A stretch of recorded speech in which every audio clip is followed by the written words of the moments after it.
Welcome back. Tonight we've got a Vauxhall Corsa 2009.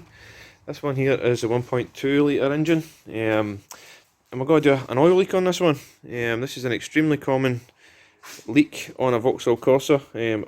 Basically all the Vauxhall range, right up to about 1.6, 1.8, something like that. But it's the first place to look. Anytime you get a leak on a Vauxhall, it's the first place to look. So I'm just going to pop the bonnet and show you what I'm going to do. So I've popped the bonnet. This one in particular is a 1.2. As you can see, it's a wee bit grubby, a wee bit shiny all over. But the thing I'm going to look at is this thing here. This thing is the oil pressure switch. And as you can see, all the muck all run about it, underneath it. When the engine's running, you've got oil coming out the back of here. So what it tells me there is there's a little seal inside here which is blown, and it's allowing the oil to pass through it and come out where the cable comes out at the back. Good thing about this is it's an extremely cheap part and very little tools and equipment or anything is required to change it.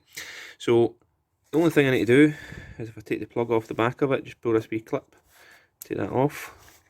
I said there will be oil on it, so you kind of get messy. Take that off, and then this nut here is a 22mm, so just crack that off.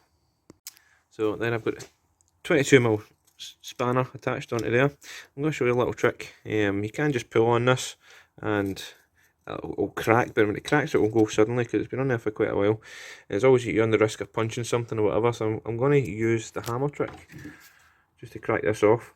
So what I'm going to do is get a spanner and put a bit of pressure on it in the direction that you're wanting it to go, and give it a few little taps on the end, and eventually it'll crack off, and it's all nice and controlled and you won't scuff any knuckles. As you can see, a couple of little taps of the mallet and she's free, so I just need to unscrew that all the way. So one thing to note is there will be some oil spillage when you take this out.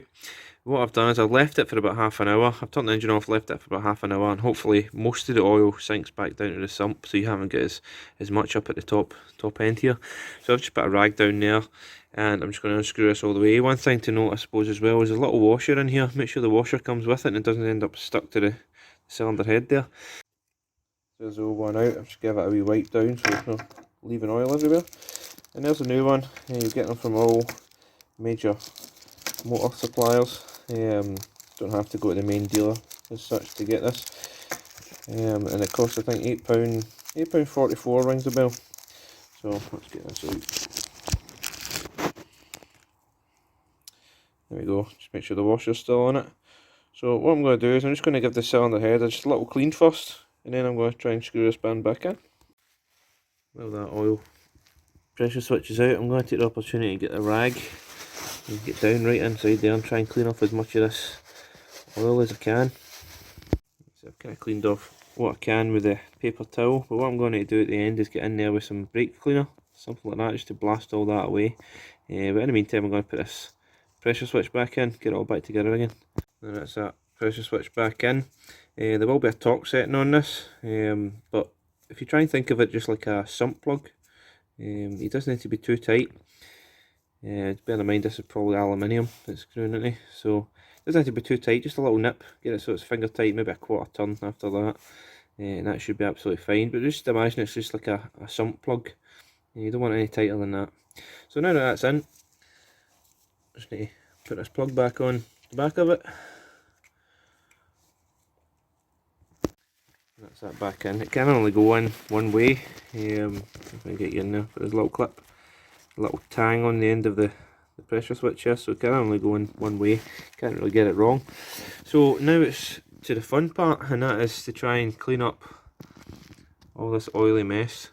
So what I'm going to do is I'm going to give this a blast with the brake cleaner. Brake cleaner is great for taking oil off. So I'll give it a wee blast, a little blast down there, and maybe spray some on a rag. Try and just give us a wee wipe up the top. And that's the hardest bit of the job. So that, folks, is the first place you want to be looking if you've got an oil leak on a Vauxhall, or an Opel if you're in Europe. So if you like what you see, just give us a wee comment. Don't forget to subscribe and give it some likes, and I shall see you next time.